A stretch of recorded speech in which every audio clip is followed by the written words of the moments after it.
Kamil lives with type 1 diabetes. He has an amazing YouTube channel which discusses all things tech in the diabetes sphere. He has interviewed some of the big names in the diabetes tech industry and attended many of the diabetes conferences. Outside of diabetes, he likes trains, coffee, and numbers, and he works as a finance analyst. Sorry, I nearly said another job there. Kamil is one of my heroes because he invented one of my favorite metrics to do with diabetes, time in happiness, as well as time in range, which we'll discuss later. So welcome and hello, Kamil. Hello, Flipper. I'm so excited to be here. Thank you so much for having me. This is my first time everyone has ever read out my Twitter bio to me, X bio to me. This is fun. Yeah, I was just going to say, I sort of Googled around and then I sort of thought, actually, that's quite good. I might just take it. Yeah, no, I'm very excited. Super cool to be here. Very privileged to be I think this is your first space of 24. So yes.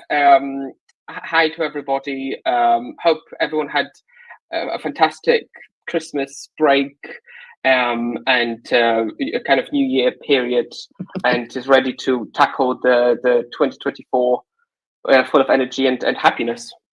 We will hope so. I hope you had a nice break as well. But you're obviously back at work now. Yes. So that's. Yes. Yes. I'm going to start. We do what we call 90-second questions, which actually I've cut down some of the questions because I know we've got so much to talk about, which is just a sort of a quick fire, few questions, just so we find out a few basics about you. So, when were you diagnosed and how old were you? 2012. I was 14. Oh. Do you finger prick or use a sensor? Sensor. If when you finger pricked or prick, do you change your lancet every time? I can neither confirm nor deny. I'm taking it as you've been diagnosed more than 6 months. The answer is no. I quite honestly think in my so I finger pricked for a few years. This is really bad. I probably changed it like twice in the whole time I did that. Yeah, I'm not proud of that. No, I always say I can never understand why they give you a lifetime supply of lancets when you first diagnose. That's right. Do you use insulin pens or pump? Pump. Okay. What's your go-to hypo treatment? Jelly babies. I've got them in front of me right now, actually. A full bag of them. You're more sensible than me because I've forgotten to do that, but hey-ho. What do you think is worse, feeling hypo or hyper? Hyper. Yeah. It's a weird one, isn't it? That one. What is one thing? This is rapid fire, so I wasn't going to go into just longer tell answer. me that because I'm always intrigued with the hyper one. Just the amount of time involved. Especially if it's a significant hyper, when tech goes wrong, occlusion or something, and I'm high for a few hours, I just get headaches, and it just feels like the whole afternoon or something kind of is written off. See, my first finance term of the night, right off.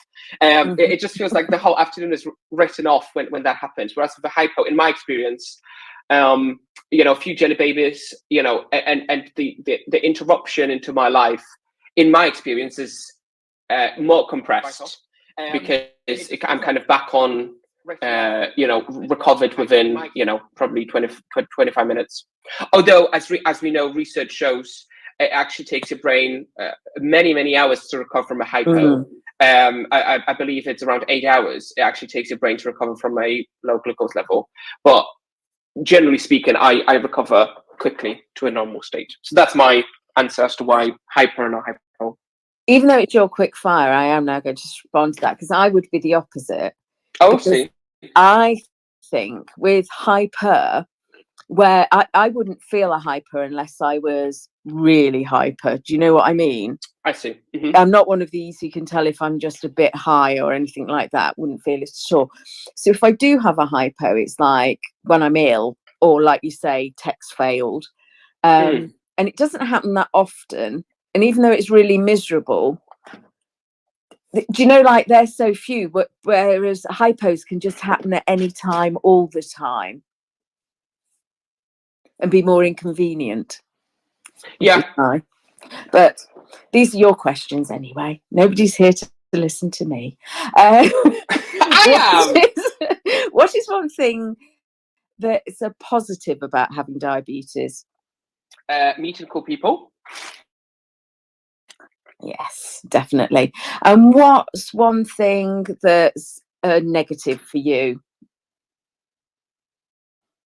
About having diabetes? Yeah, what's one thing that, you know, sort of if somebody said to you, oh, what's the thing you dislike most? Sometimes having to plan and not being able to be as spontaneous with certain things as someone without it would need to be.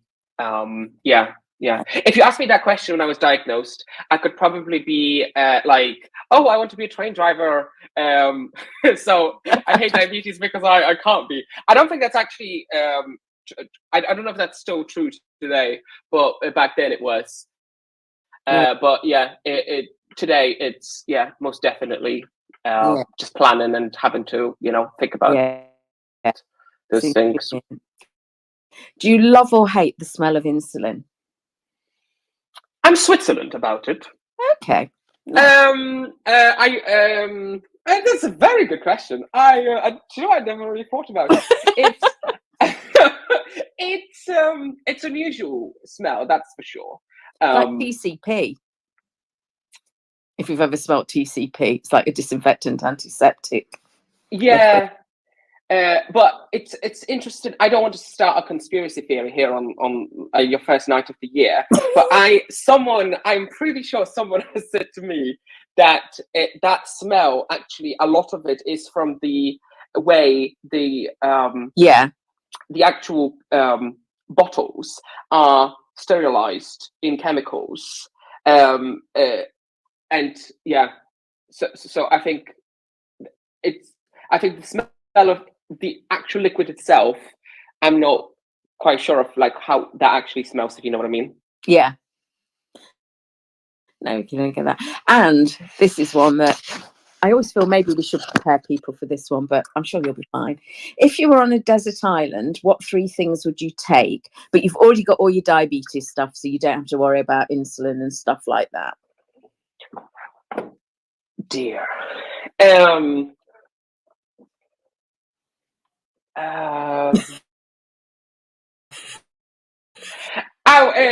Can I ask a question before I answer the question? I'm assuming food and accommodation is not to worry about. Or is this a desert island? And I need to. And it's a desert island. Actually. It is a desert island. So a hammock. Yeah. A hammock. A English breakfast triple sandwich from Tesco's. And probably a Red Bull Zero. That's fine. It's quite funny because some people go all like, oh, you know, sort of books, music, whatever. And I think I went for something to light a fire, something to do. People have different images of desert islands. Yeah, food and sleeping arrangement kind of came top of my mind. But yeah, probably a book would also be sensible. Yeah. So we'll move on from that little bit, which was quite nice. Thank you very much. And can I ask a question? Actually, yes, you can. Did you say book? It was your top 3? No, I can't remember. I think book was one because I worked on the principle you could read it, but in dire circumstances you could use it to light a fire. Okay, I see. Okay, that's good. Yeah, no, because I'm looking for if anyone has any book recommendations. I'm looking for new books to read in 2024. So that's no. Yeah. We'll see if people can take it. We're going to just talk a bit about your diagnosis, if that's okay. And And I'm just going to reiterate what Tom said. At the end, we're going to have a few questions from listeners. So if anybody's got any questions that they want to put to Kamil anyway through this sort of chat, if they tweet them or put them in the comments, and hopefully Tom will keep a note of some of them, and we'll hopefully go through some of them at the end. So if you're interested, send your questions this way. So your diagnosis. So can you tell me a bit about when you were diagnosed? Yeah, sure. So I was 14 at the time, in 2012, year of the Olympics.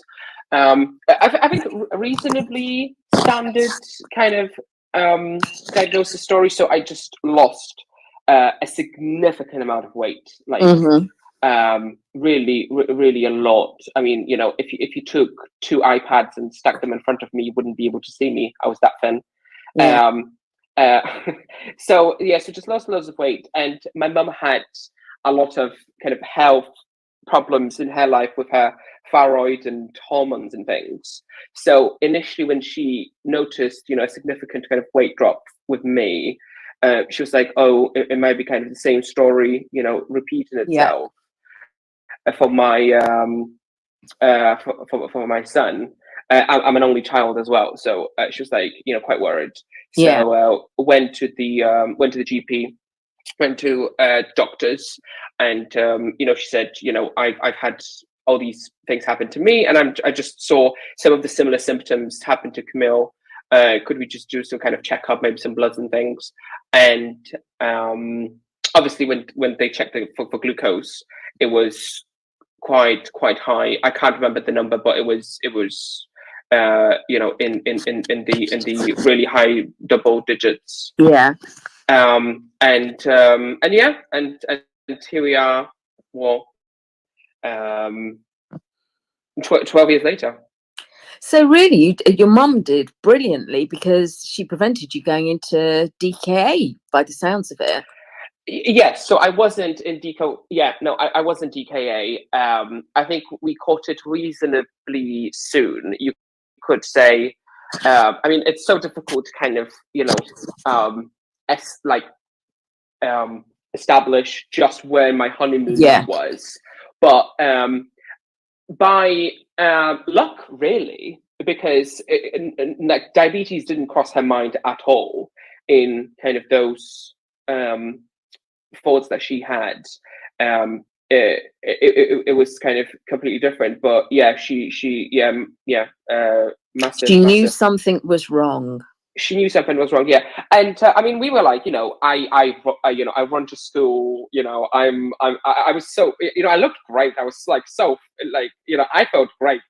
It was so early in the diagnosis that actually, you kind of get that, obviously, as you approach the really, really high numbers and the DKA kind of levels, I was not quite there yet. I started to feel a little bit tired, like towards some times of the day, but nowhere near the kind of stories that I would hear from others over the years I've been speaking to others. I feel very lucky to have been, diagnosed in reasonable time and avoiding the dreadful DKA.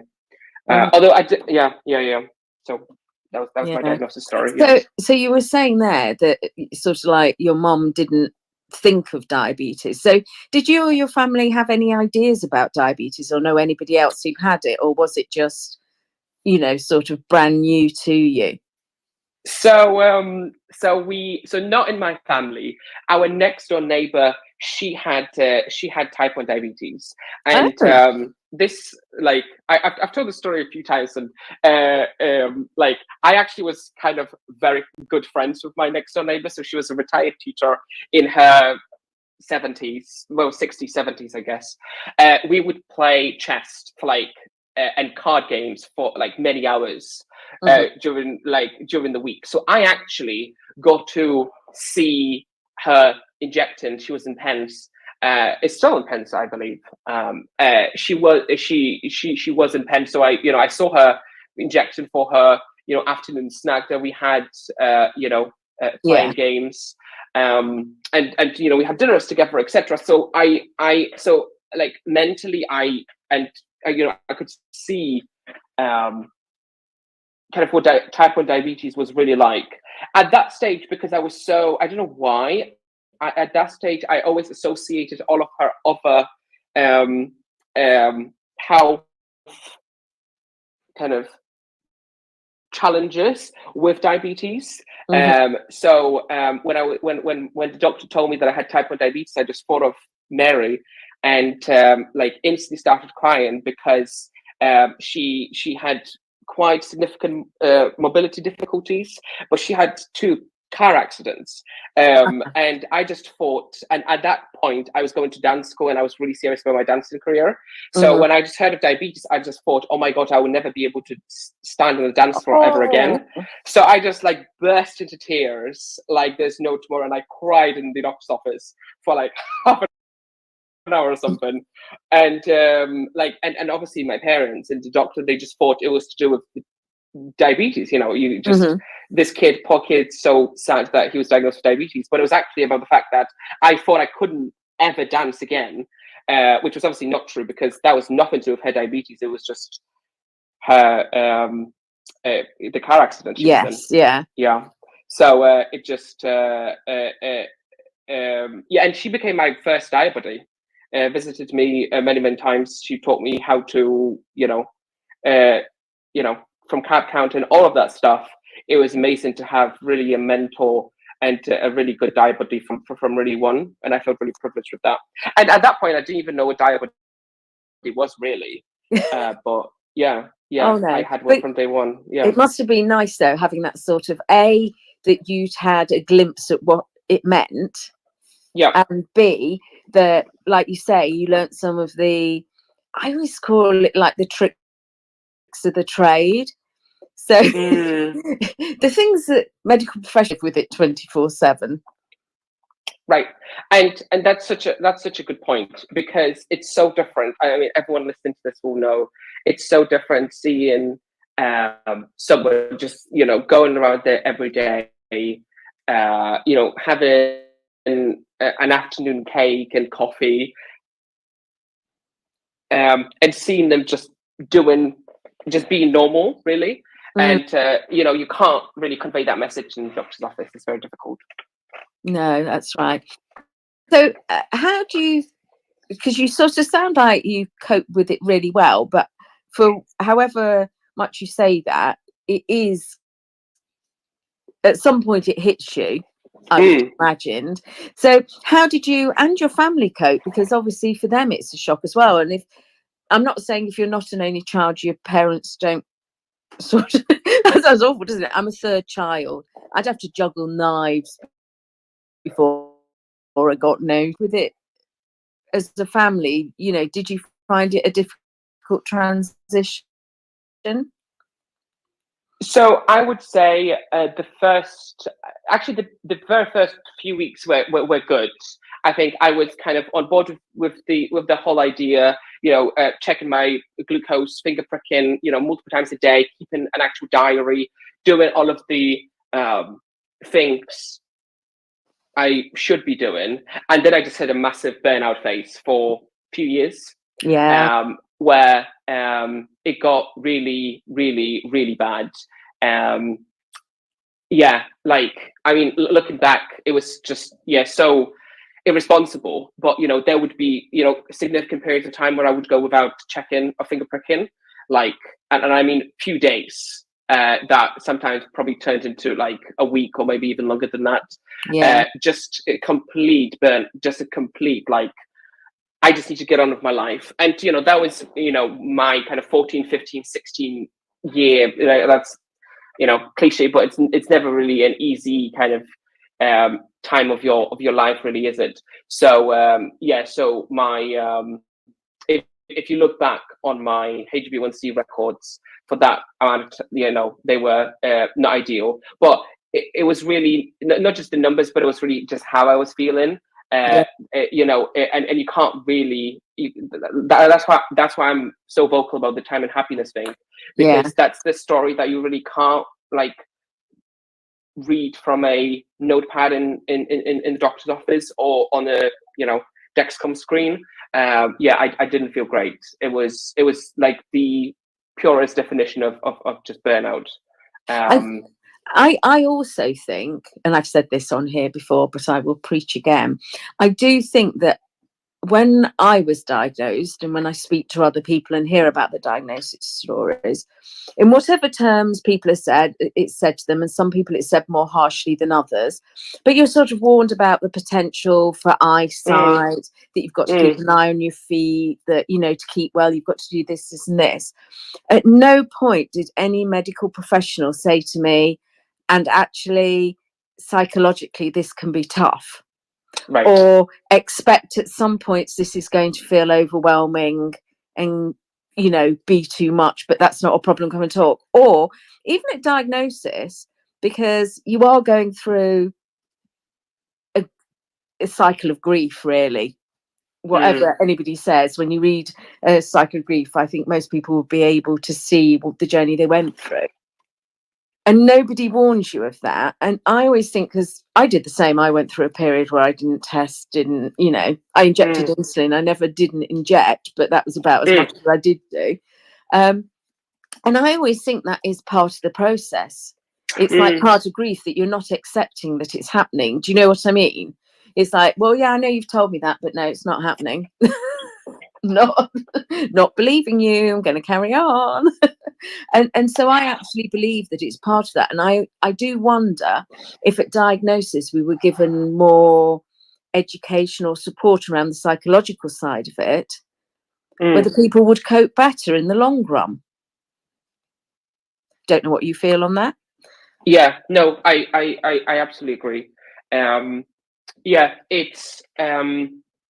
It's really difficult. It's really difficult, and I guess the I'm not going to say the positive, but I found it comforting that when I started mentioning that amount of time in my personal diabetes journey, I wasn't the only person who had that experience. Yes, yeah. I think for me that was a massive thing, because it is. It kind of shows the worst side of social media, really, because that's not the time that anyone is going to shout about, what they are doing on X, yes. are they?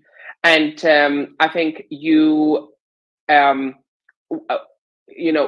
the nature of the kind of what we see online, it tends to be kind of people who are not in that spot on the kind of type 1 journey. So when I kind of started hearing people going, the same thing happened to me, I think that for me was a massive sign of, okay, I it's not that I did something wrong here. Maybe it just is normal, and actually what I went through, I shouldn't look back and blame myself for it. And I think we always do the best we can in the circumstances and the place we actually are. And I know, and sort of just personal things, I don't think at that point I could have done more than that. Right. So do you know what I mean? That's just where I was. I suppose practically I could have, but emotionally and whatever, I just wasn't in the place for it. So, and you can't change the past anyway. So yeah, move forward. Yeah, and ultimately, looking back, I think that period made me stronger today, because it on reflection, it certainly has. And I think, again, talking about me, I think it's one of those things that I know where I got to at that point, and now I'm very conscious if I feel I'm heading back there. So do you know what I mean? So I'll do something a lot earlier now if I just think, oh, I'm heading towards being burnt out. Do you know what I mean? I'll actually do something about it. I'll actually think to myself that, no, I've got to carry on doing this, this, and this. And, I'll turn my alarms off or widen my ranges, but, sort of do things. So in some ways, it's a lesson learned as well, is my thoughts. Yeah. I agree with that. What I would add is I've learned to be a lifelong student of myself, I think, and lifelong student of diabetes as well. And not just any diabetes, but my diabetes. Yeah. Yeah, it like you said, going through that has taught me what are the trigger signs, what Yeah. are the things that actually, you know, maybe not caused, but certainly contributed towards that phase, and what to do to ensure I minimize the possibility of them coming back. Yeah. Yeah. Kind of a cocktail of headwinds. Yeah. No, I sort of agree. I think it's a stage that in some point most people go through. And it is, looking back on it, wasn't a good phase, but actually, It's part of the process. yeah, exactly. You've got to go through it. Now, I'm assuming, actually, I know because I follow you on social media and I have met you. Yes. That you more than once. I know. There will be rumours, Camille. I know. Although it has been a very long time since the picnics. We need to. Yeah. Yes. It's been a long time. Yeah. But it's been a while. So I know. Yeah, I know that you use an insulin pump and sensors. And are you still DIY looping, or are you on a commercial system now? I'm very much DIY looping. Okay. And so which pump do you use? And so sensor? I'm on Omnipod and Dexcom G7. And I'm assuming that you did start out on pens and finger pricking. So looking back on it, how did you cope when you were on pens and finger pricking? Is it a dim and distant memory now, or were you glad to move away from it? Not a distant memory. So when I was diagnosed in kind of 2014, sorry, 2012, I was 14. Like Libre was not even around. Like that was pre-Libre days, so it was kind of like I didn't know anything else, and there wasn't another option really. Kind of CGMs were starting to be a thing in the States, but like here, it hasn't really been like anything widely used or talked about really. Yeah. So yeah, I think one of the main reasons to why I didn't finger prick for like few days, sometimes weeks, like I said, I would always inject, but was the just the pure kind of pain. I just remember finger pricking myself and feeling like this one hurts, and you always kind of do out of the three, there's one painful one, and that one makes you go, oh God, why this again? You have two which are good. You don't really feel it because you try to go on the side, and then you do your little exercise. I don't know when I'm doing that right now in front of me. When you kind of try to touch your top of your finger to make it red, to make it circulating blood. You do that whole thing to make it as painless as possible, but you always hit that particular nerve or that particular blood vessel, and it's hurtful. So yeah, I think when CGMs first started, this was like a holy grail for me, and what got me out of the really tricky spot I was in personally, and hence why later I was like, I need to start talking to people about this because this was really impactful in my life, and maybe it will be on others as well. And kind of that's how the CGM bit started, and then started on the pump a few years after that. So who suggested a sensor to you? How did you find out about it? I believe it was my diabetes specialist nurse, my DSN. So for context, actually this year, I don't know if people know this year is a 10-year anniversary of Freestyle Libre. So it was so it was kind of CE marked or in September of 2014. So it'll be kind of 10 years this September, just a few days before my birthday. So I think kind of 3 years into my diagnosis. So you're diagnosed in 2012. I think this was like 2015 when she was like, there's this new thing, and I feel like it might be a tool that you might find helpful. Yeah.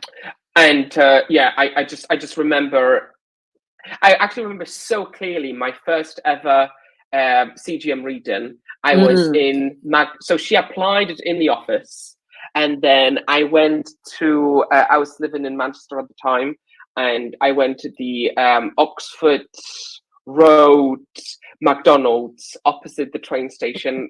If any Mancunians listening, you know exactly the McDonald's I'm talking about. If you go out on any night out in Manchester, that's probably the McDonald's you will end up at some point during the night. I was exactly there, about to tuck into my, I can't remember what it was, Big Mac or something. Yeah. And that first, I think you get a vibration when your sensor is activated.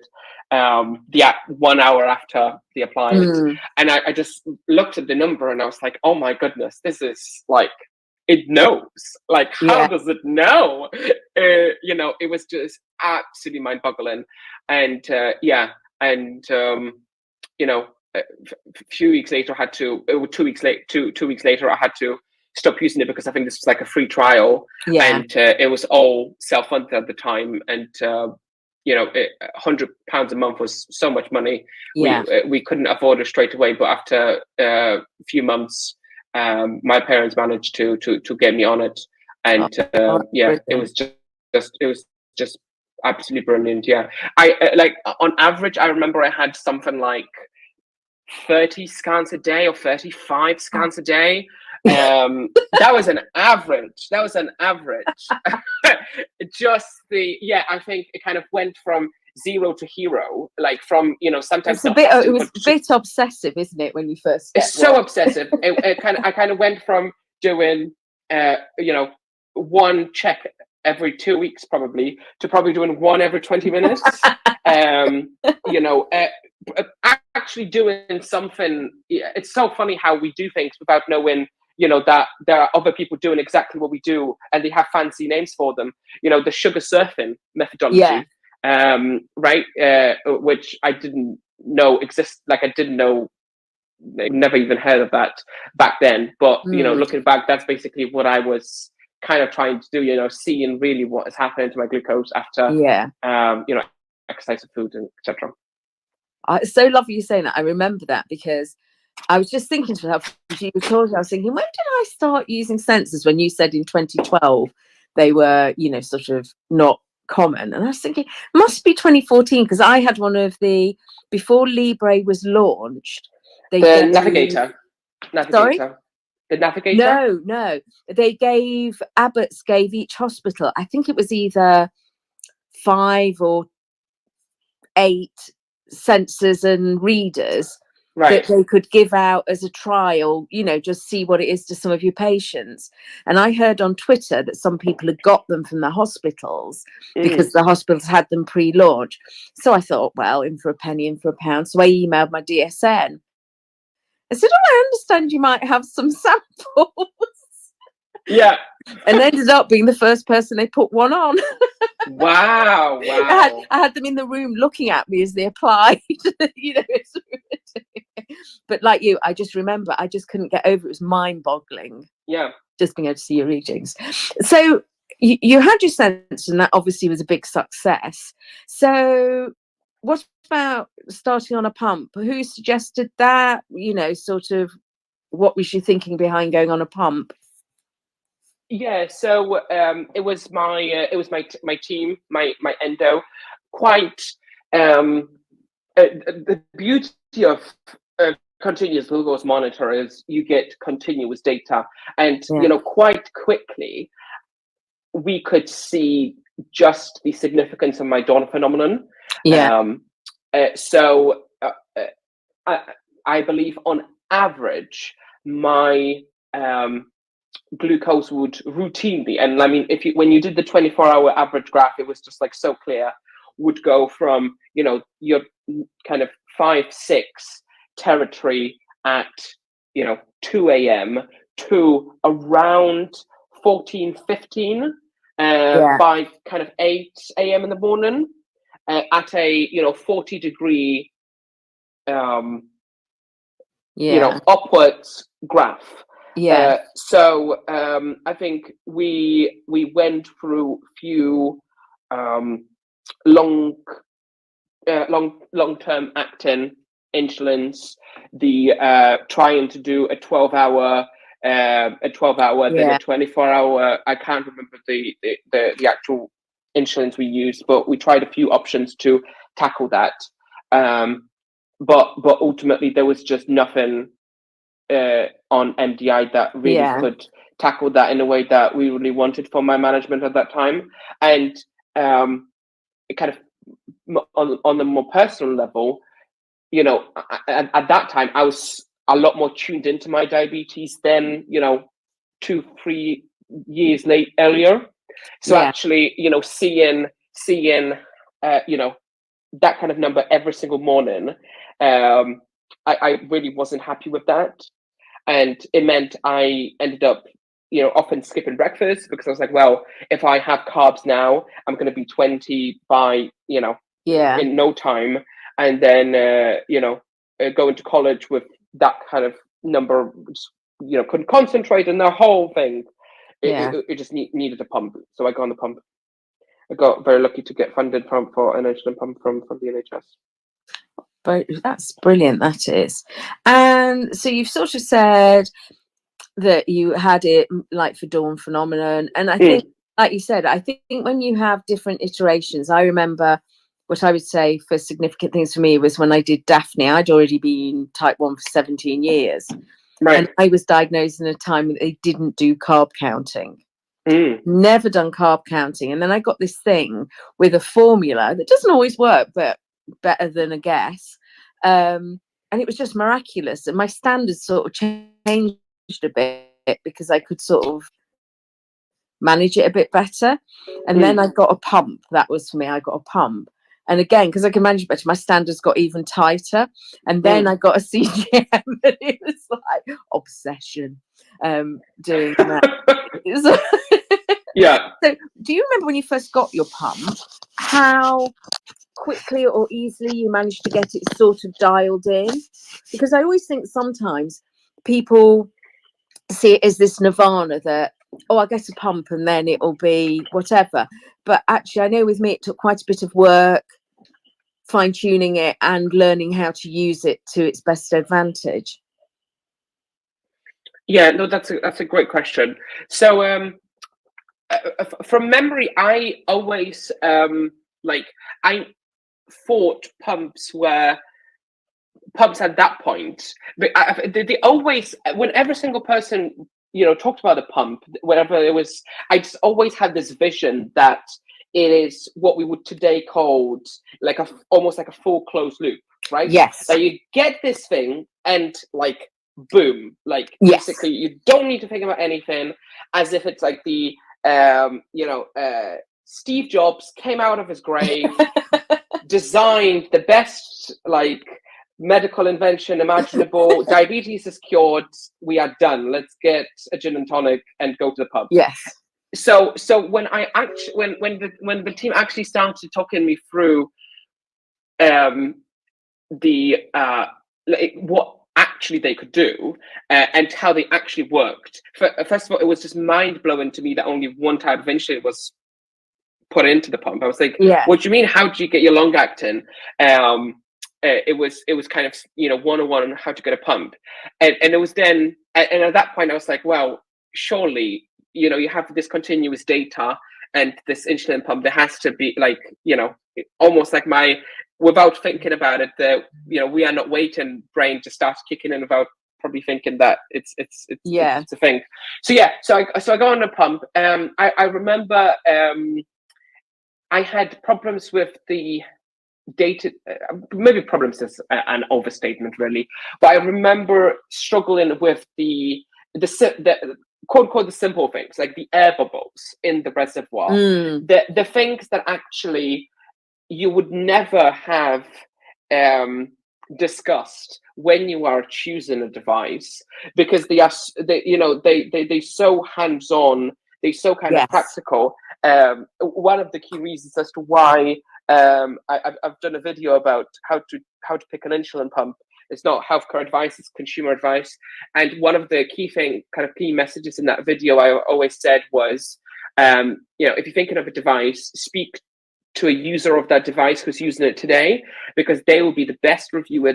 They will give you the best little things that like you will never read on a marketing page online. You will never hear a doctor mentioned in the doctor's office, because they use it every single day. So it took probably a few weeks actually to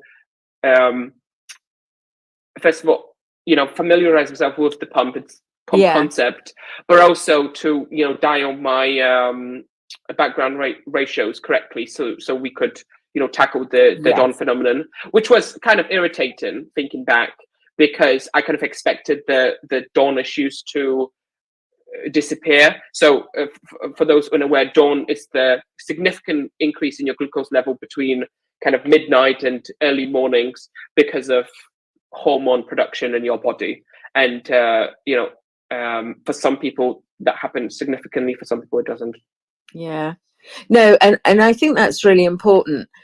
And I've sort of said this to various people, and I sound like a harbinger of doom, and I don't mean to be, but I always say to anybody I see online who's starting, I always say, remember, it's a marathon, not a sprint, and things might get worse before they get better, but it will be worth it, but you've got to go through.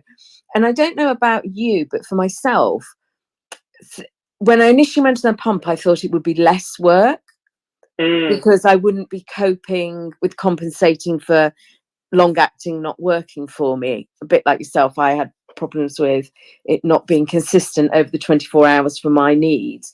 But actually, once I got to pump, I realized I was making more decisions because I had more options,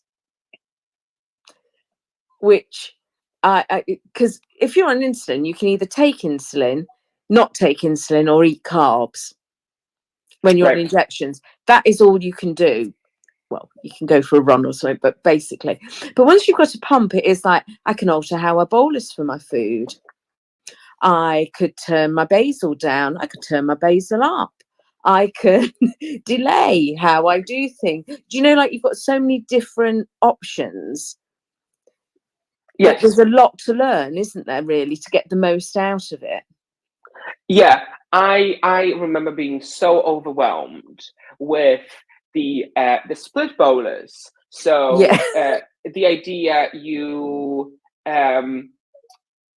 let's say you need 5 units of insulin for dinner, and you would have 2.5 right now, injected as you normally would, and then the other 2.5 spread across, and you can set 15 minutes, 30 minutes, 45 minutes, an hour. And when my maths brain really wanted to understand, what's the right answer to these percentages, because in my, finance, accounting, I was a college at the time, there's always a formula. Like, once you just learn X, Y, and Z, you know how to calculate, and there's always the right answer. And that couldn't be very true from in what we were dealing with, because the just wasn't right. And so I did a lot of experimenting with the split boluses, the zero now, just spread it over 2 hours, etc.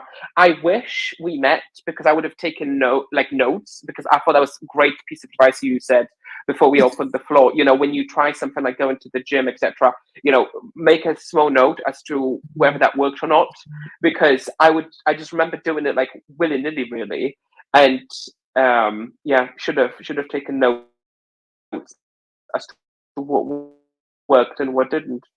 Because, and I think it's true for me, that at times, because I've been doing something frequently, I've worked out what works. And then for whatever, I don't know, maybe in the summer I'll go on long walks on a Sunday because it's a beautiful day and this, that, and the other, and I'll get it to a T.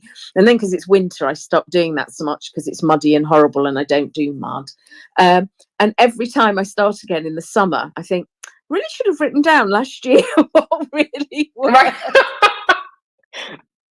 But because you're doing it so frequently, you just think, oh, I'll always remember what I'm doing. I'd love to say I only did that once, but doing that. But no, I think that is an important thing that I like people, or I say to people, is that it is a learning thing and you're learning new things. And speaking to users, like you say, for reviews of pumps, and speak to a few people. Do you know what I mean? Because we all have different likes and dislikes and different things that are important.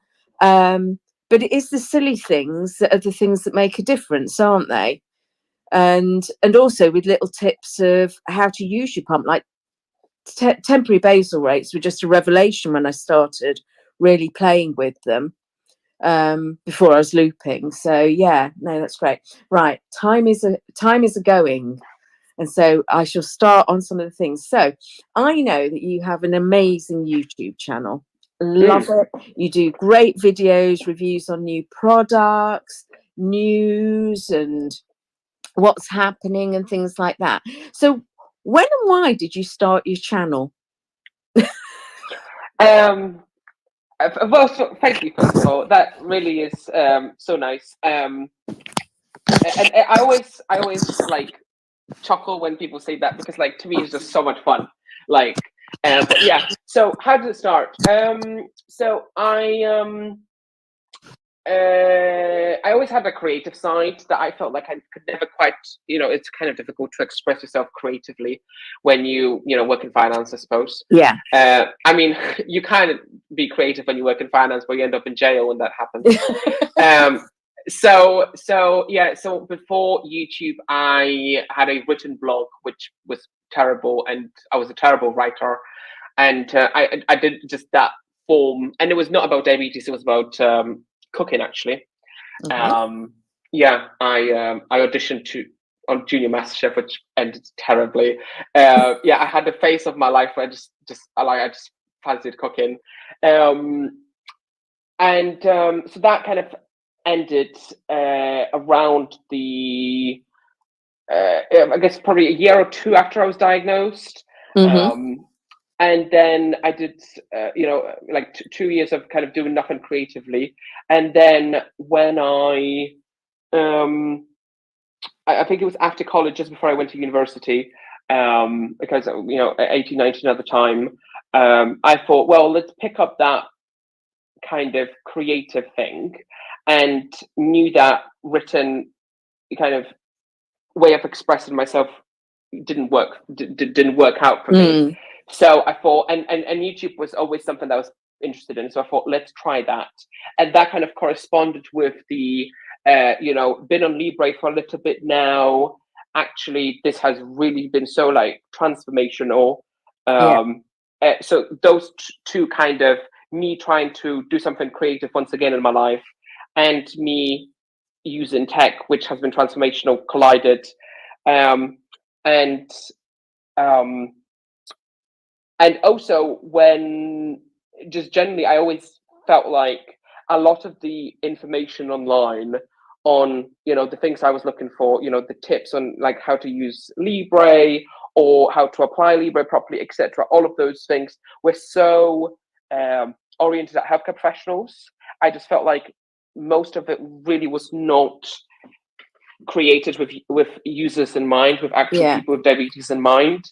So it was the combination of doing something creative, tech changed my life, and feeling like there's really a need to, kind of almost like translate some of the stuff that's online into something more accessible.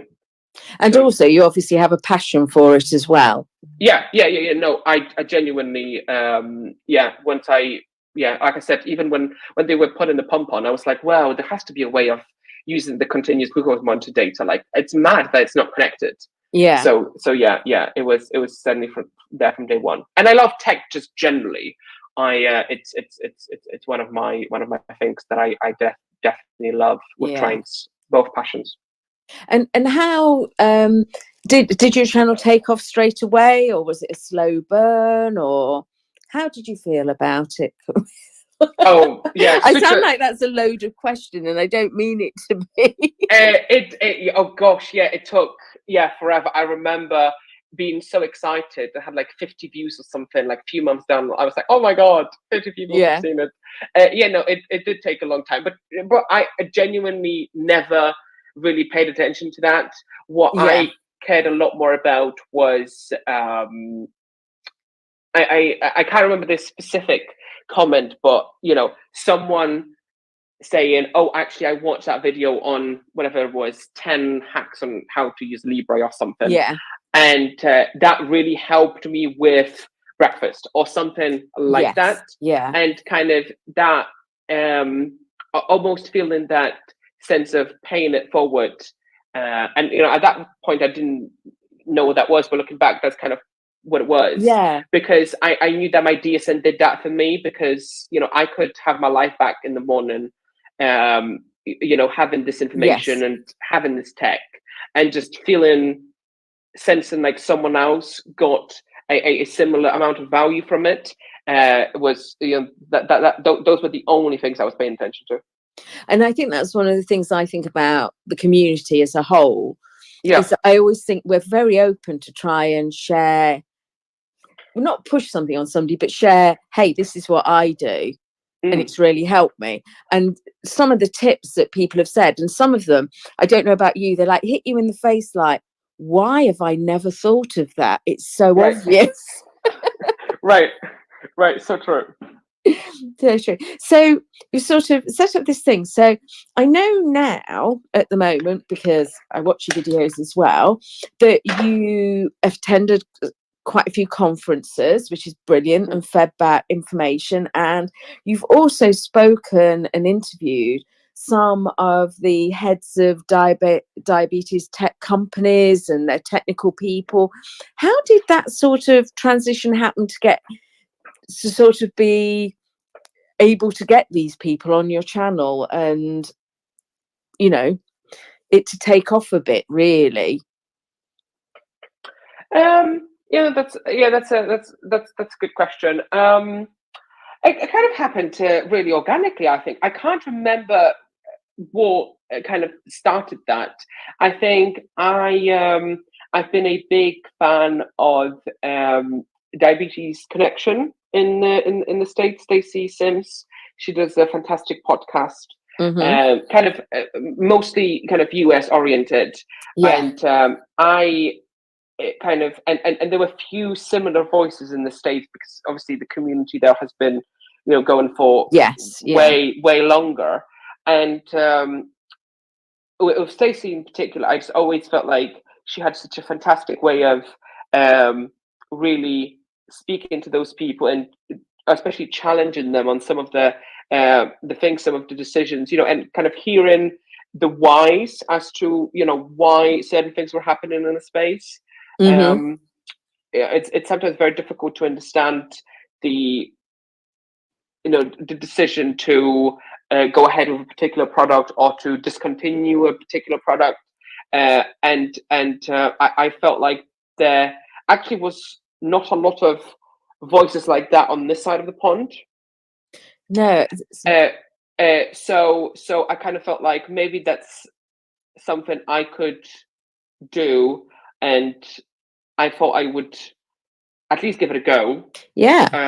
And it worked out quite well, I think.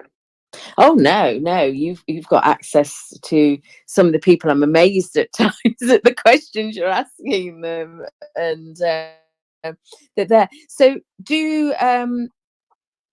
so you've interviewed lots of people. Is there anybody that you would love to interview from some of the companies that you've not managed to get yet? Oh, I don't know. I think I would love to. So I'll answer that question in a second.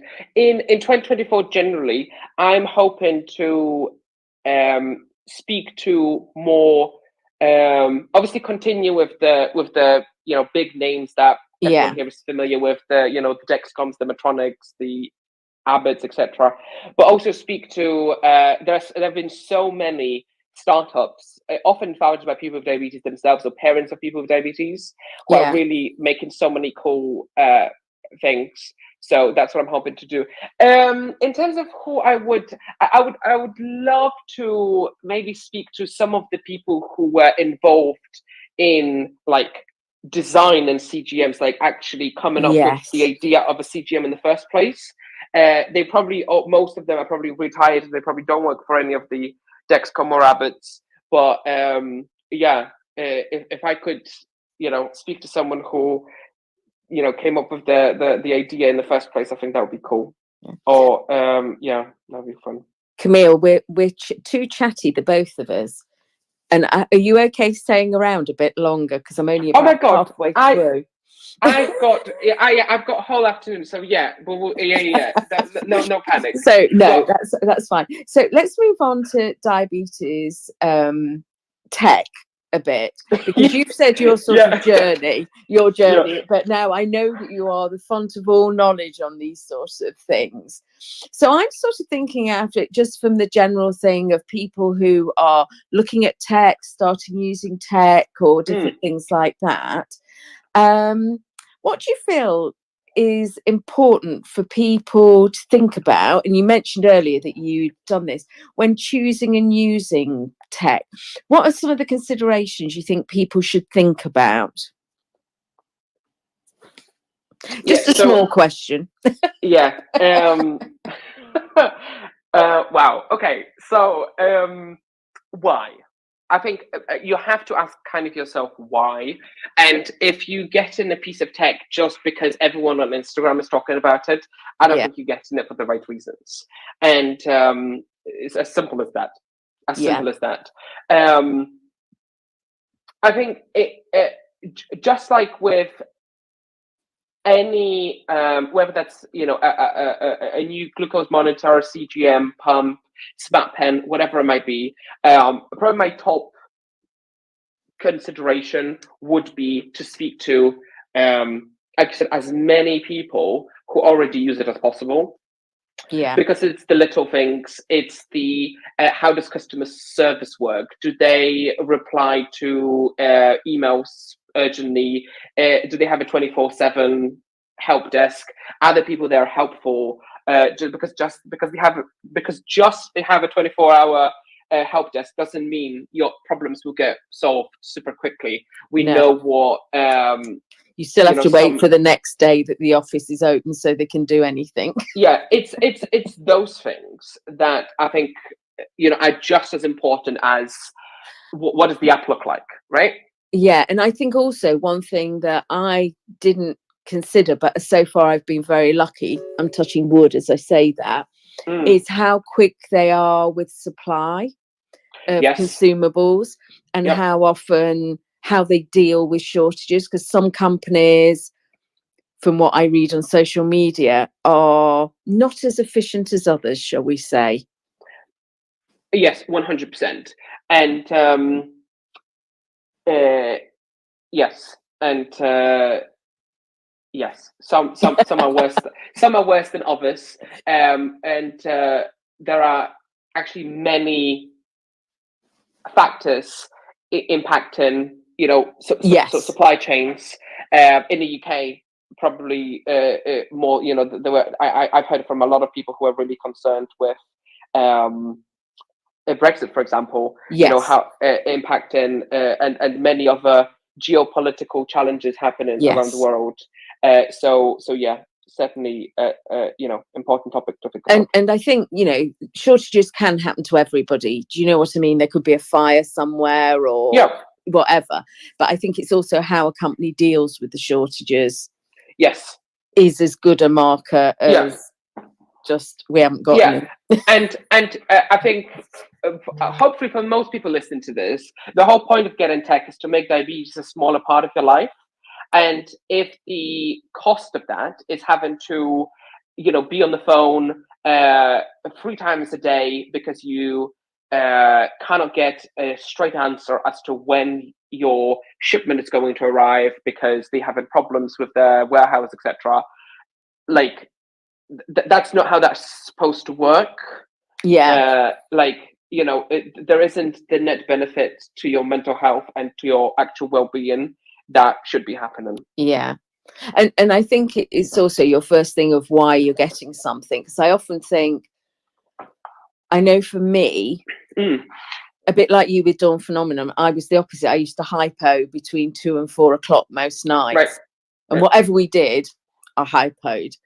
And getting a pump stopped that. So whatever inconveniences or things that I may not have been keen about having a pump actually were wiped out for the fact that I stopped hypoing every night. And I do wonder, if I hadn't have had that reason, would I have been as enamored with pumping? Do you know what I mean? Because it solves such a big problem, I would put up with any inconveniences. And I think, sort of that's a consideration, is what are you actually trying to achieve? Right. So That's true. me. Yeah. And I know that we've touched on it before, getting tech, and I'm talking about, sort of pumps, CGMs and that, it's more than just having a little box of tricks, because it becomes a part of your life, doesn't it? And what are the things do you feel are sometimes overlooked? Like, I'm thinking about, I know I had real issues with carrying my diabetes around with me, which is what my pump and a CGM is. And I think sometimes that's overlooked, the psychological side of having tech.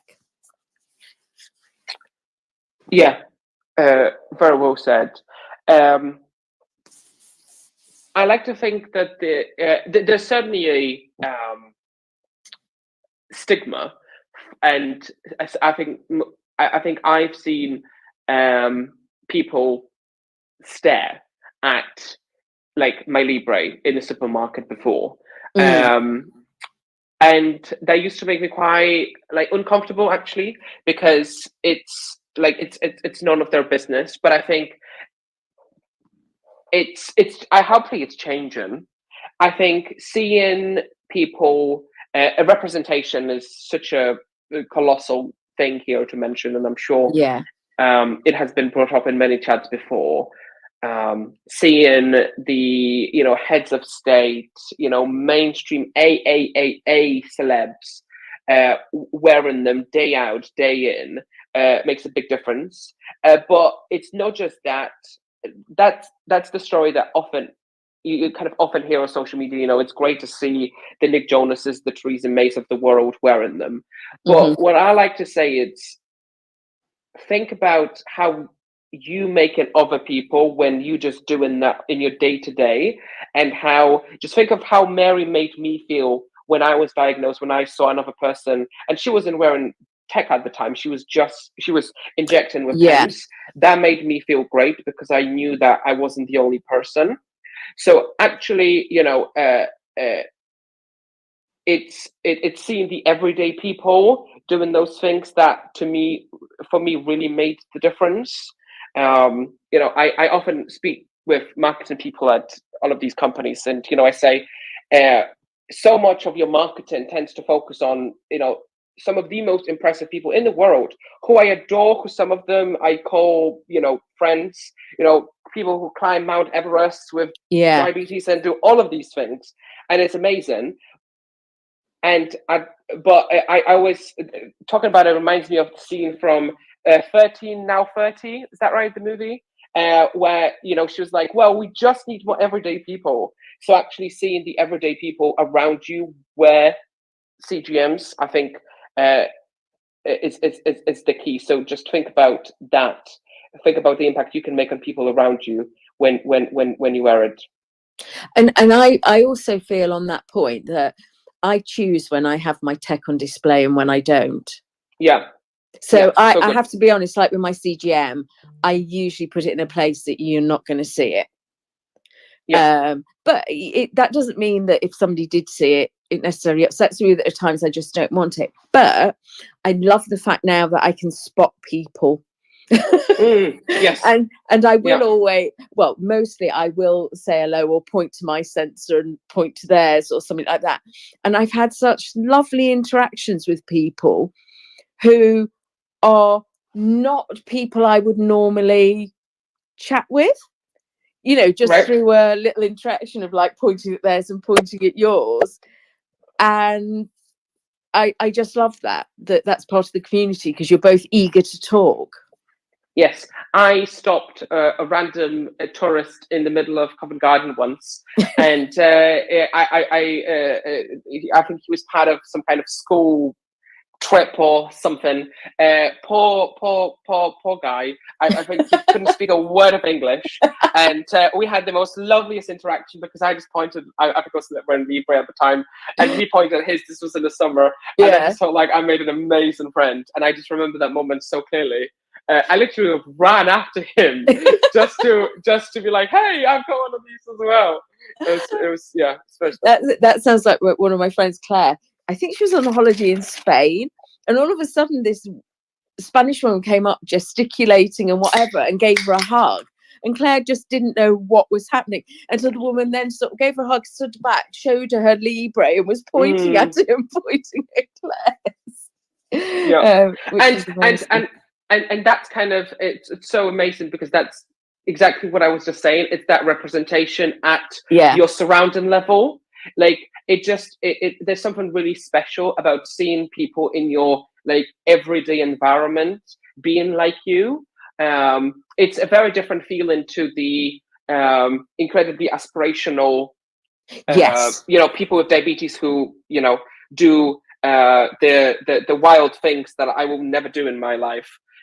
We need them both, and sometimes I think, especially online, we tend to focus on the incredibly aspirational, and we forget about those everyday interactions. Because to be honest, we should all give ourselves a pat on the back at the end of each day, just to have got Amen. In my opinion. Amen. And I think, touching on what you said there about representation, I know Peersport, because I know I've met you at some meetups and things like that. I think that's also one of the lovely things about meeting in groups of people who are in a similar situation, because I remember the first time I went to a meetup, it was just before I got a pump. And I remember sitting and we were eating, and it was the first time in my life where I didn't have to decide, do I test my blood under the table? Do I whatever? And it was the fact that we were all, because at that point we were all finger pricking. I think there might have been one or two people on CGM, and it was the fact that I was in the majority, whereas I had always been the only one. And I think there's a lot to be said, and there's a lot of power in that, even when you walk away from it, to know that you are part of something bigger. Yeah, so true. So with tech, and considering sort of like the emotional impact and different things, what would you like to see with tech maybe happening more in the future? Do you think there's more the tech companies could do to make things more user friendly or user acceptable?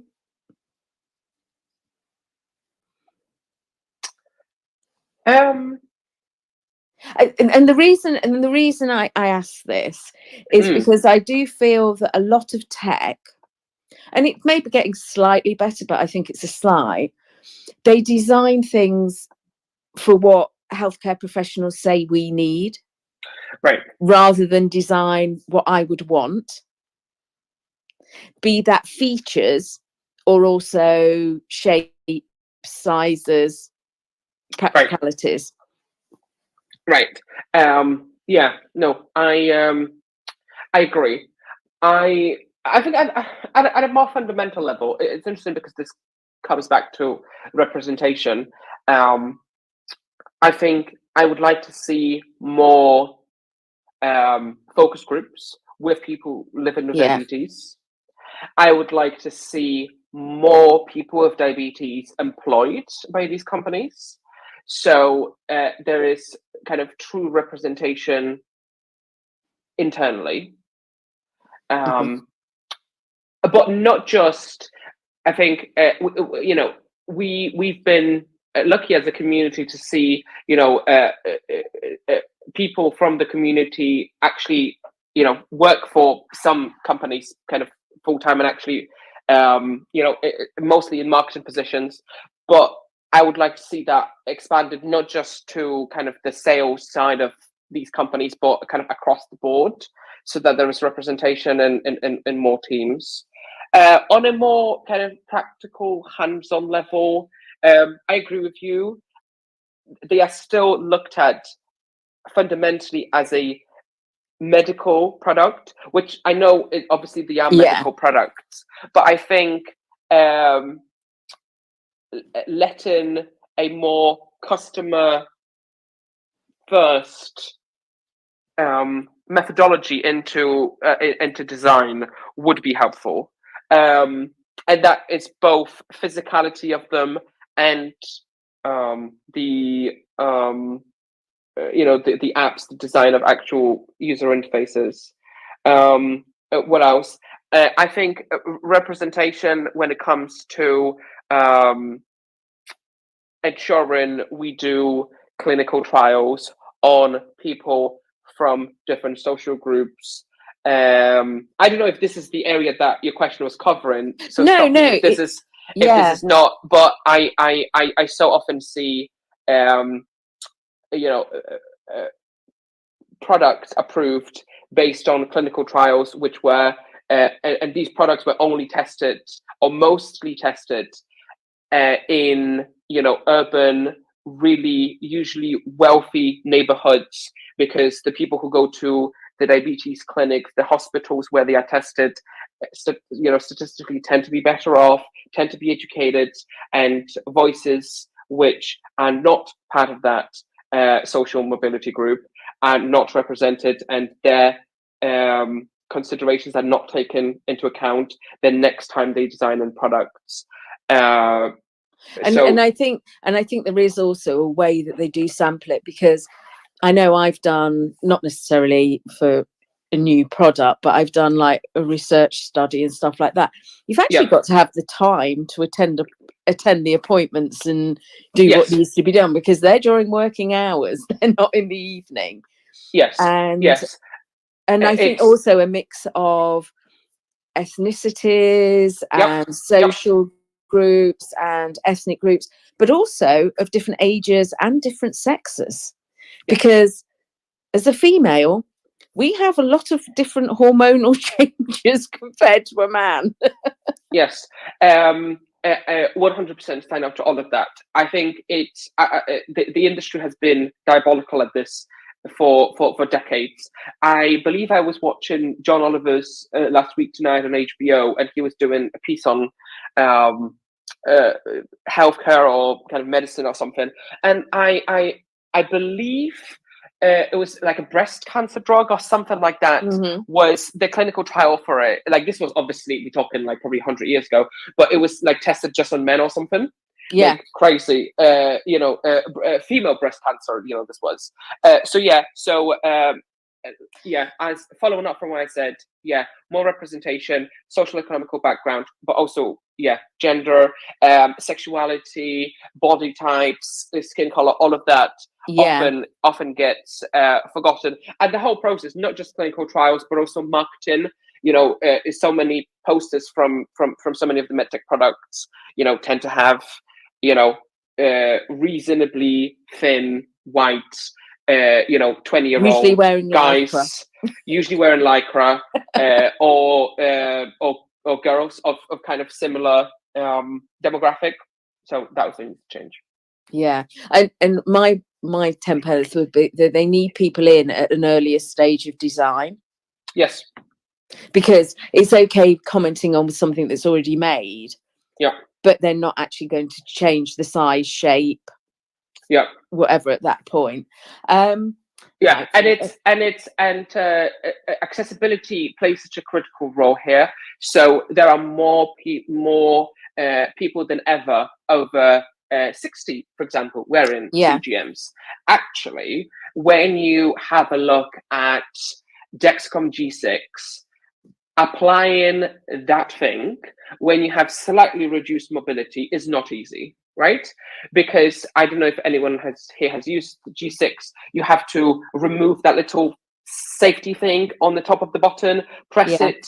Actually, with one hand, it is kind of tricky. The kind of the modern design of the G7s, the Libres, and the new simpler CGM that's coming out from Medtronic, they all kind of one button. It's a lot simpler. Although you actually do need to press the button quite. You need to. There's quite a lot And of force they have applied those there. pressure things, don't they, where you have to push Yes. down on you. And I think that is a tricky one as well. Yes. So getting it level so on your skin and pushing it.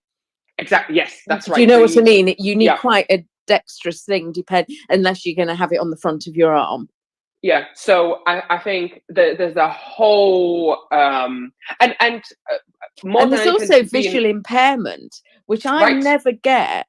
That there is sort of like, obviously through having diabetes, there are quite a few people who have some measure of visual impairment. Yeah. And I can't think of any of the pumps that are designed for somebody with limited visibility. No. Or an easy add-on to get it so that its voice, tells you what's happening rather than to have to read a really small screen.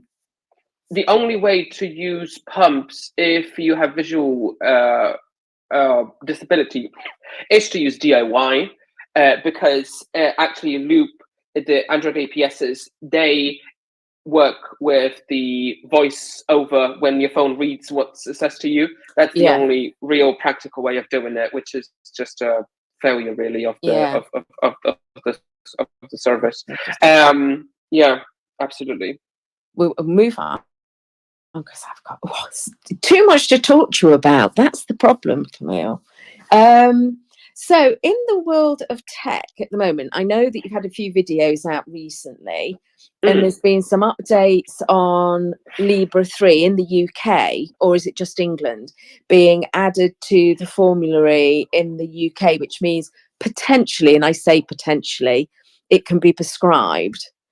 Have you used the Libre 3, and what were your thoughts on it, or have you not been able to get your hands on it yet? So the formula news is very exciting.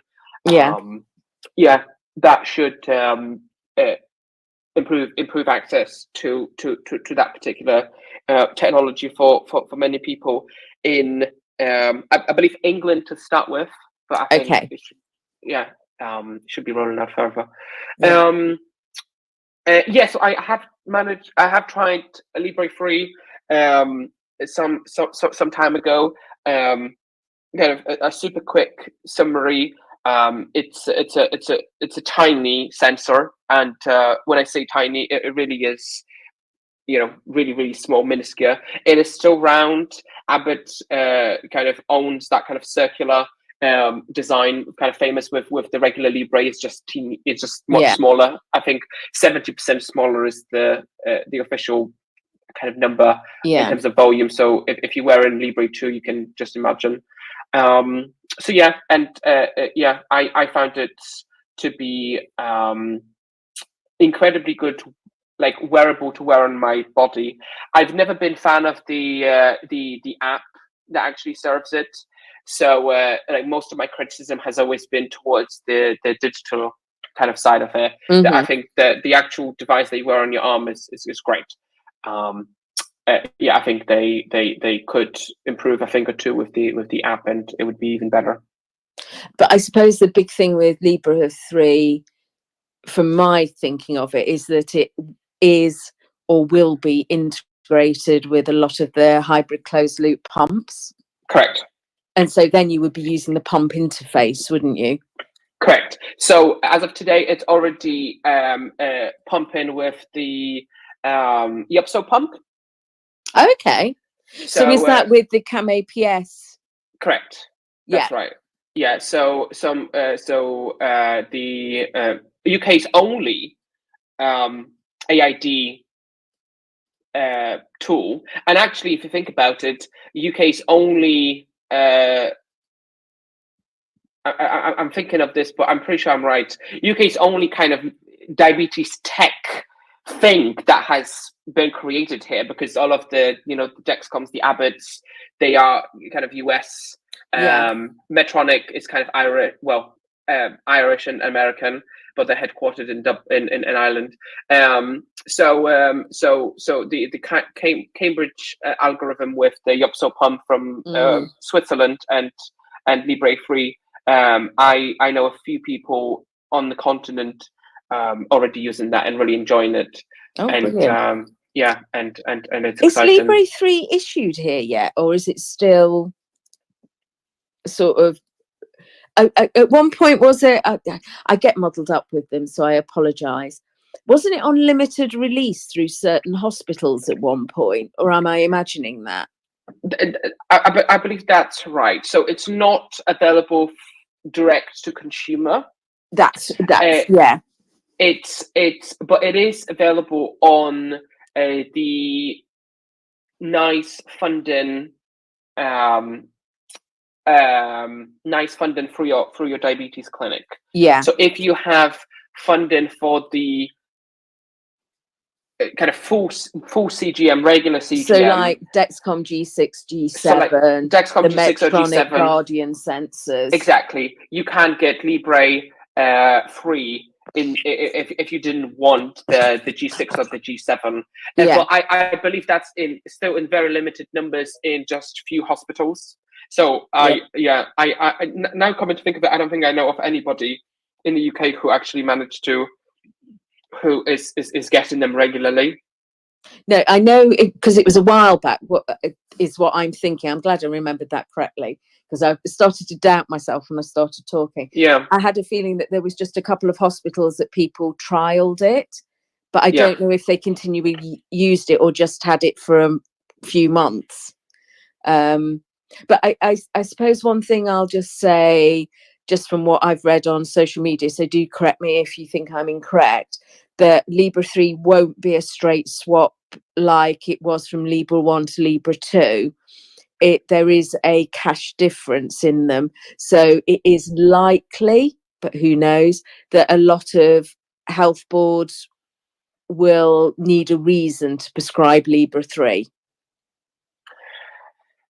I believe that's right. I guess the only bit I add to that is there's been a controversial update to Libre 2, which actually converted it into a full-time CGM. Mark mentioned this already before the official kickoff. So in reality, the only difference between Libre 2 and Libre 3 today is the size of the wearable, because both send your glucose data every single minute to your phone, and obviously you get the alarms. The app itself is different, but on a very high level, they work in the same way. Libre 2 is no longer a flash. I mean, you can scan the device if the Bluetooth doesn't work, but primarily it is real time. So wasn't there with Libre 2? I've not used it. I used, like I say, when Libre first came out, I used it, but I'm allergic to them, so I can't use them because of the adhesive. So I'm quite old school on this. Wasn't there a thing that when they changed Libre 2 to be more a CGM, as you would understand it, that it would alarm, but you still had to scan it to see what your level was?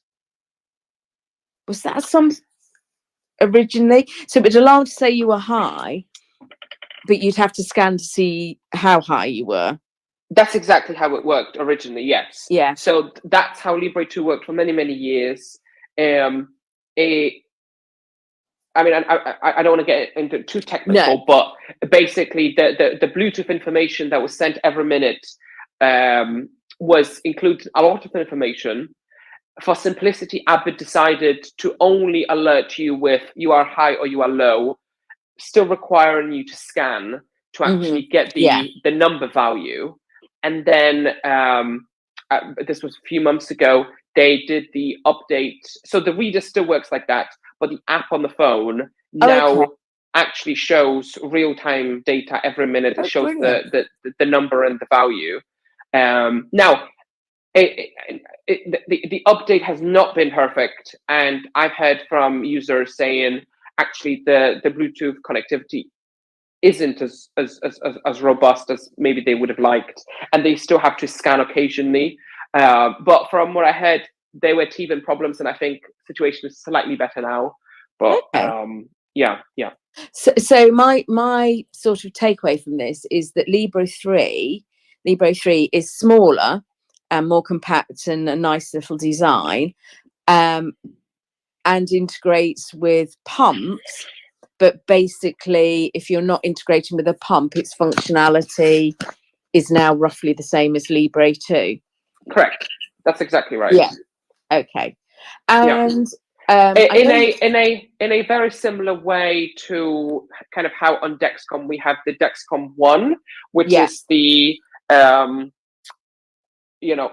prescription kind of quote unquote cheaper solution, and then the full blown CGM is the G7, and for Libre that's Libre 3. Yeah. And you said you use G7, and I know you've been using it for a little while. So are you a big fan of that then compared to G6? I'm a G6er. Yes. So it's super thin device. I have to wear an overlay, not the overlay that they provide in the box, but I just buy like those big black kind of things you put on top of your whole thing to make them last, because I found the actual glue adhesive for my skin and for my fatness on my body to be really not that sticky. So once I've kind of accepted that the actual device is going to look a lot bigger on my body because I'm going to have to attach the sticker on top of it. Once I got past that, I was like, this actually, it works really, really well. I wish the adhesive was stronger. I know I'm not the only person in the community to have this experience. I think if I were to command and search my inbox on Dexcom G7 questions I get, stickiness is probably the by far the top question I asked about is the adhesive. It seems counterintuitive to me to design a new thing that one of its selling points is its size and it's smaller and its footprint smaller, but then give you a whacking great big over patch to make sure it sticks. Yes, because it just makes me think, well, you should have put more sticky on the actual sensor and accepted it needed it, or so. Do you know what I mean? It just doesn't make sense to me. I have heard about the adhesive, and I got one to try, and actually I had to get it replaced because it wasn't that accurate. But I truly accept, I use CGM, I have for years. You can get a Duff sensor, so I don't know whether that was just the sensor I used. But the thing that I found, which does worry me a bit, is that I got a similar reaction that I used to get with Libre.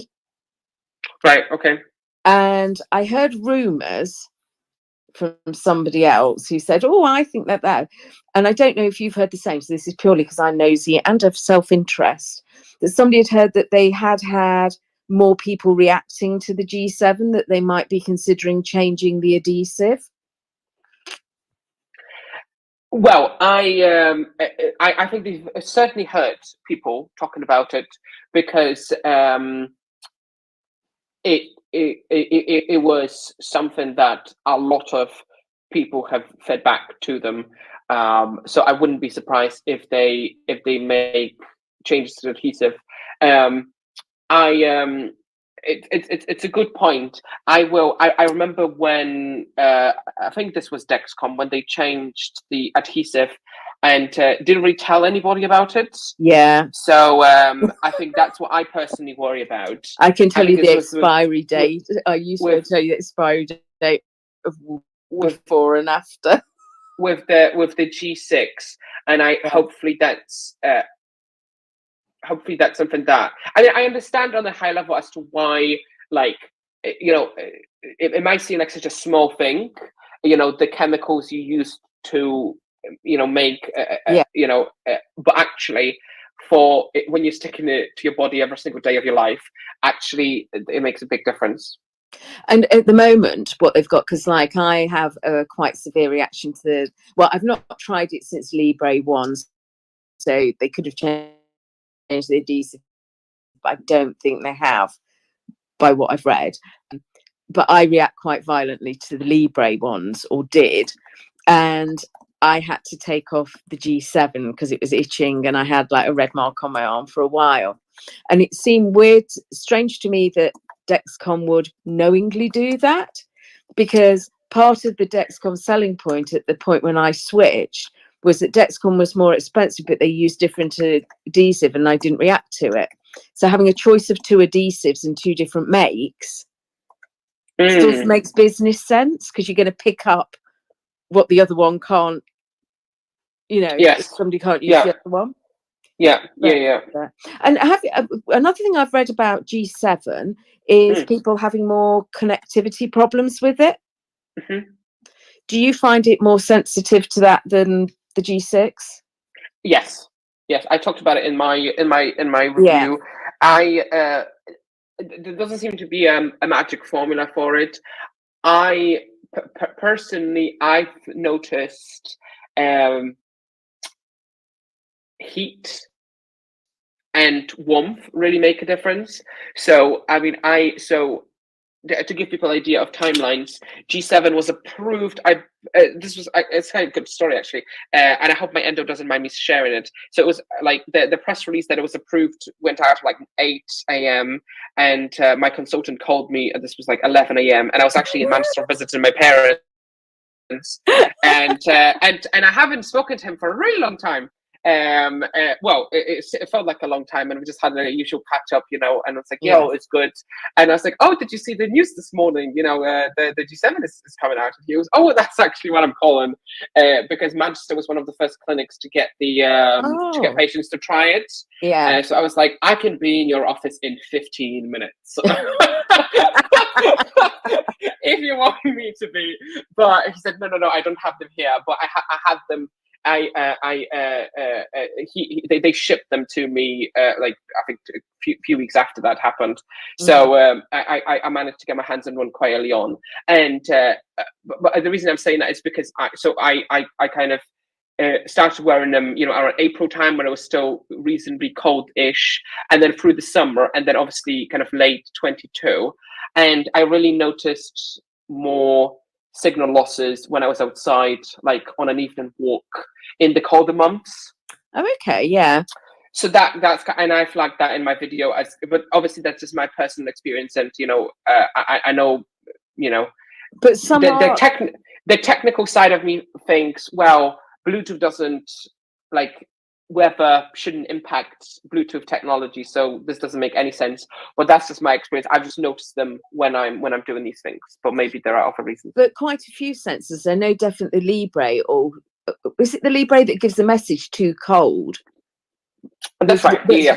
So I think all the sensors, if they get really cold and they conk out, they won't give readings. So it obviously, maybe it's sort of the battery as well, because if you freeze a battery, it's not got the battery correct of a warm battery, so it sort of makes sense.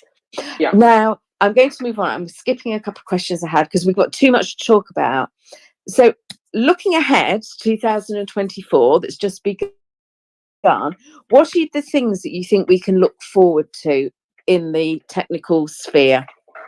So I'm going to cheat because I'm working on a video for this. Like, my next video, this is a spoiler to everybody, will be all of the things we expect for 2024. So I mean, I don't want to spoil it. Well, I can run through the whole list. I'm going. No. Don't spoil it. But no. But I will spoil it because I love you all. So but I won't go into too much detail on all of them because there's just not enough time. No. But we know Dexcom 1, there are updates to Dexcom 1 this year, which we expect in. So Dexcom 1 should be moving to a G7 wearable. Oh, So G6 obviously is what Dexcom One looks like today. So if you're looking at Dexcom One yeah. and G7, and for those who wondering what I'm talking about, Dexcom One is a Dexcom CGM, which is available to probably most people listening on the call. If you're kind of England, UK based, on prescription, you can get them. You can get Dexcom One for your GP, just like you can Libre 2, and it's a real-time CGM. It doesn't have the niceties of the G6s and the G7s. Like, it doesn't work with pumps, it doesn't work with pens, it doesn't work with things like the Apple Watch. It doesn't have those kind of And technologies. it doesn't have follow either, does it? It doesn't have follow either, which is Yeah. the big one. Yeah. And in my interview with the European head, I did challenge them on that, and they said they well, he didn't say yes or a no, but it's certainly feedback I fed back to them publicly on the video and privately as well. Hopefully, I mean, I don't get why that is a feature that they see as premium as only for the G line, but anyway. Yeah. So that Dexcom One, they will be getting rid of that G6 style wearable with a separate sensor and transmitter to move into just one tiny G7 I'm wearable. going to be crying. Really? Why? Well, I'm allergic to the G7. Yes. So yeah. So it will be just. I mean, it will have probably one branding on it, but that's happening at some point. Yeah. Yeah. I'm expecting G7 integrations with more pumps. So we already talked about the My Life Loop. Hopefully we'll see Tandem's Control IQ X2 working with G7 and this side of the pond. They just launched that in the States, and hopefully they'll be launching Omnipod 5 integration soon in the States, and hopefully that will be not too far from here. We've got the new CGM from Medtronic, the Simplera, which just today they announced integration with the 780G, which is coming limited release soon, full launch this summer. So that's already ticked off. Relaunch of the Kaleido Pump. So they, I'm just going to read from my script. Following exit in 2020, they moved to a brand new state-of-the-art facility with a new build clean room. Kaleido was already out with the French Diabeteschat G6 in France, Germany, and the Netherlands, and they come into UK and Italy in 2024. Oh. So that's one to look out for. Yeah. We have there's been a few kind of new players in Europe and in the UK, kind of from Asia. Metrum is one people might be familiar with. The big kind of Asian CGM is coming this year, the GS1 from Sibionics. So they kind of 40% of sensors sold in China are GS1s. So they are kind of I was just going to say that. Was that the Chinese one? Yeah. So they kind of a very big player. They're like the, 600,000 users they've got, I think, something in Asia. So kind of, really, really big. In line with the Medtronics of the world. I was just going to say the Medtronics of America, but in China. So it'll be interesting to see kind of how that they got the approval in late 23, so they hoping to launch this coming year, and apps for pumps. So hopefully at some point we'll see Tandem. They still haven't launched the Control app or the View app in Europe. That's like Omnipod. The cure. That's like the cure for diabetes. It's always next year. And I hate that they taking so long with these things. I was really upset that Omnipod 5 that actually decided to have the European Omnipod 5 be no phone at launch. Yeah. They hoping to add Android and an iPhone outside of the US, but at the moment, apps are US only, unfortunately. Yeah, so that's kind of the high level summary of what's happening. Well, thank you so much. At some point, Kamil, we will have to talk nicely to you again and maybe get you on and we can discuss apps. Yes. We've not even done that. But Tom, have there been many questions come through, or have we just spoken too much? It's been an awesome chat. It's just like Kamil and Flipper hanging out in the pub, and we're all just there, literally eagerly just like watching with a pint, going, "Oh my goodness, this is awesome!" Oh, that's what it feels like. That's totally what it feels like. I haven't discussed any knitting with him yet, and he's not discussed frames. Well, let's get some of the community questions in, and then we can finish the podcast. That's gone over by 45 minutes, and then oh my god, and then that could be the extended feature of the podcast. Right, a few questions from M Gone B from I need a couple of guys listening through YouTube tonight from Germany. So hello to Germany. They said it is quite late over there. Here we go. Do you have any information about when Dexcom will finally activate the promised feature of direct connect to Apple Watch? Says I'm a bit disappointed with Dexcom. It's been long promised. Any sort of thoughts there? And do you think this is what hopefully 2024 and years ahead is? We're seeing all the sort of technology now through apps, and it's disappointing, like you say, to hear Omnipod aren't putting it through sort of app space in the UK and stuff. Is having everything like interlinked, connected, working with each other. So, like for instance, Libra 2, I don't know about 3, have smart pens connected. We don't know about Libra 3. You know what I mean?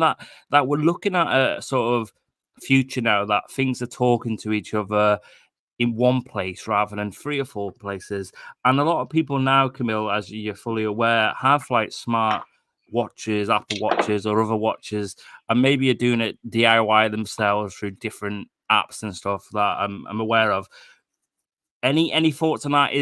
Have you heard anything? Will they all connect up like soon, or do you think it will come? Like we talk about 5-year plans and stuff. Do you think in 5 years, do you think this is where it'll all be? That you'll be on your phone, it'll be on your watch.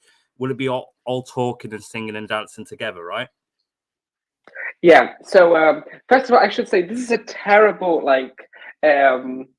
format for me because I just ramble. This is why I love YouTube, because I have to be concise. Whereas when I'm a Flipper, like we just talking. I didn't even realize we were over time this badly. Yeah. So first of all, I didn't include the direct watch in my list because I don't have it on the list. I think we've heard that being referenced as coming soon so many times that like I will talk about it when it's here. So I don't have any further insights on timelines. I've actually seen some positive things on the Reddit recently. Someone talking about some kind of progress they've made, but I wouldn't get your hopes up until it's finally launched. Yeah. On the integration generally, I think I just sum up with 2 points. First one saying, I think we will see more connectivity generally between different devices, but the realist in me, and having observed this space for quite a long time, they are sometimes conflicting businesses, and the reality is that they often make business decisions which are not in the best interest of end users.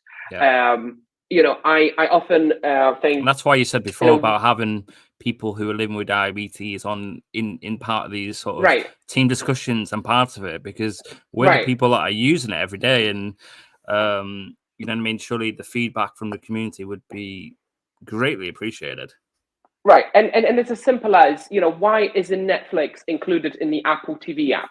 It's not because Apple doesn't know how to integrate Netflix into the TV app. No. It's not because Netflix doesn't know how to integrate Netflix into the TV app. It's because there are massive conflicting business interests, Sure. which are, making the call here. Similar with, certain CGMs. We hoped we would see, for example, a Medtronic CGM working with an Omnipod through Hyperloop. Actually, that those businesses decided not to work together and actually pursue their individual pipelines when it comes to integrated products, and not to integrate with their quote-unquote competitors.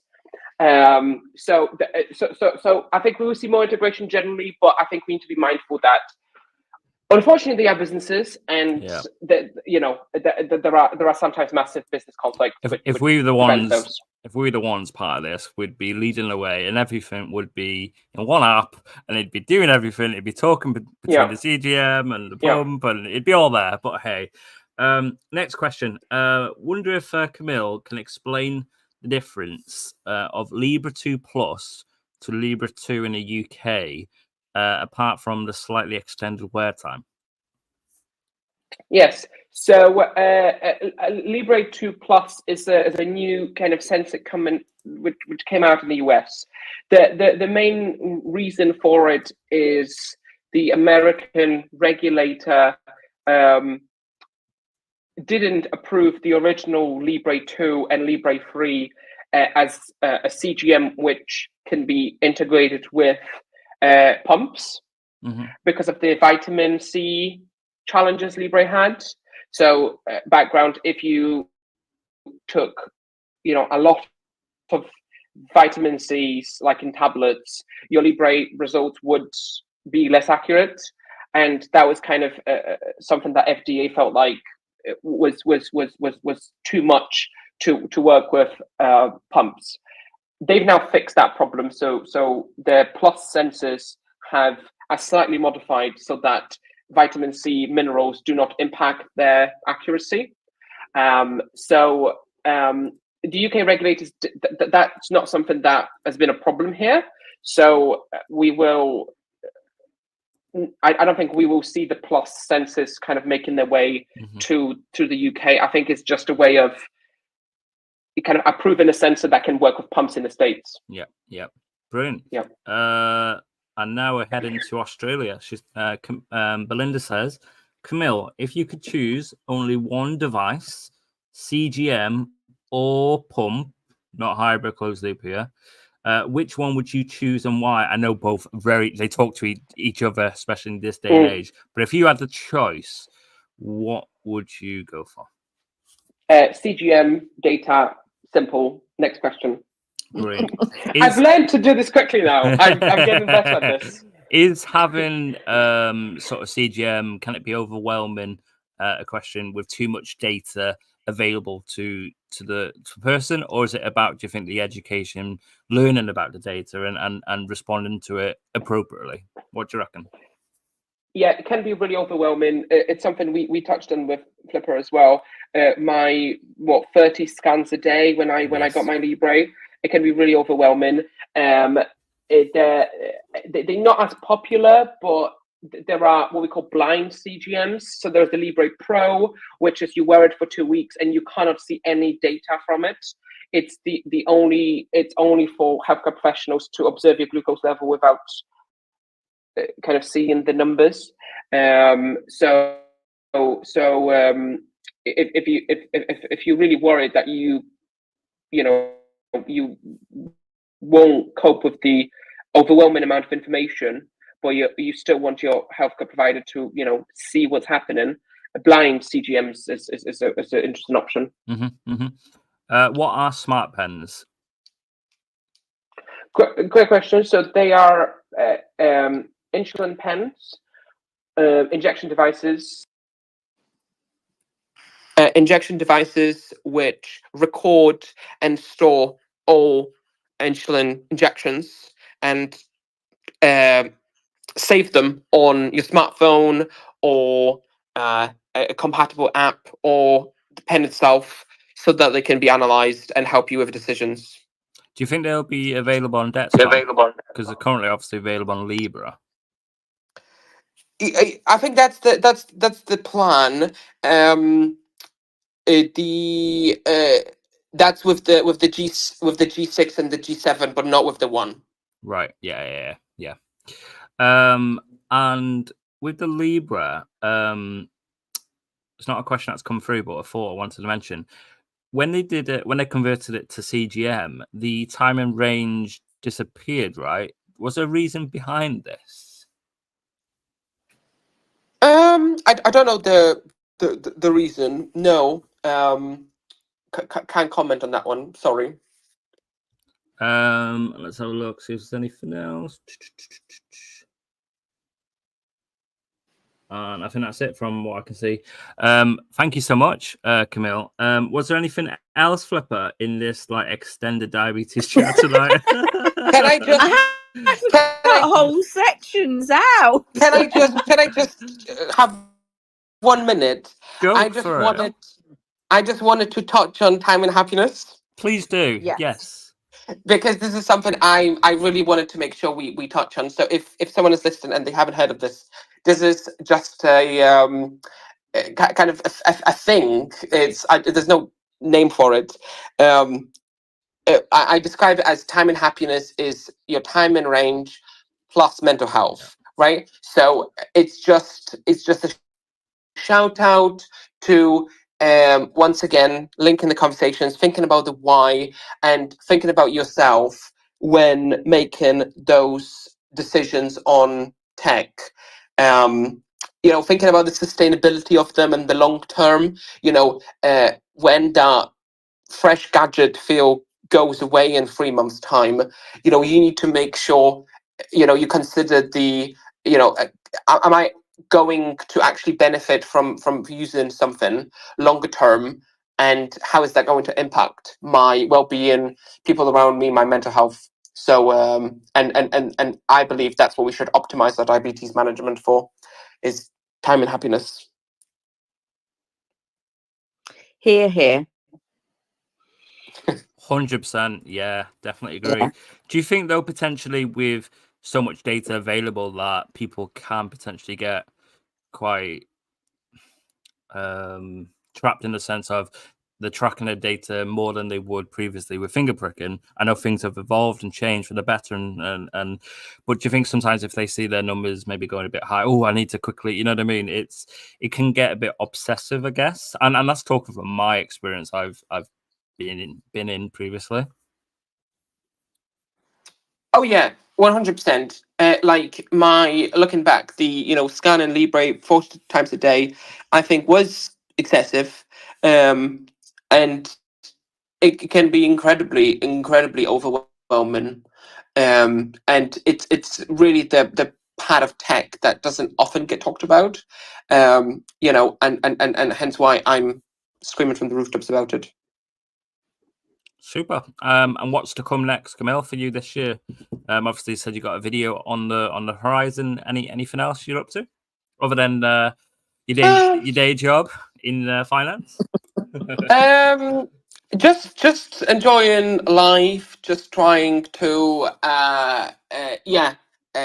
do, like, when I think of videos, it's always it's something that would help me when I was first starting out. And that's going to be my driving principle throughout the year. We love it, don't we, Philippa? I know. And anybody who doesn't follow Kamil, he's you're at ampersand Nerdabetic on X, Twitter, and that's your name on YouTube as well, isn't it? Yeah, it is, Philippa. Yeah. Yeah, and it is brilliant. And to look back through some of the tech questions, and you do get some insight and things from some amazing people that you get access to. So I highly recommend that to anybody. If you don't already, go and have a look and see what you think, because I think it will be time well spent. But thank you so much, Phil. We could have talked for ages. You know us, both reticent to chat. And as I say, hopefully at some other point you'll be kind enough to come back. Oh yeah, no, 100%. This has been so fun. Yeah, thank you so much for having me. It's been really fun. No, thanks so much, and I hope you enjoy the rest of your evening.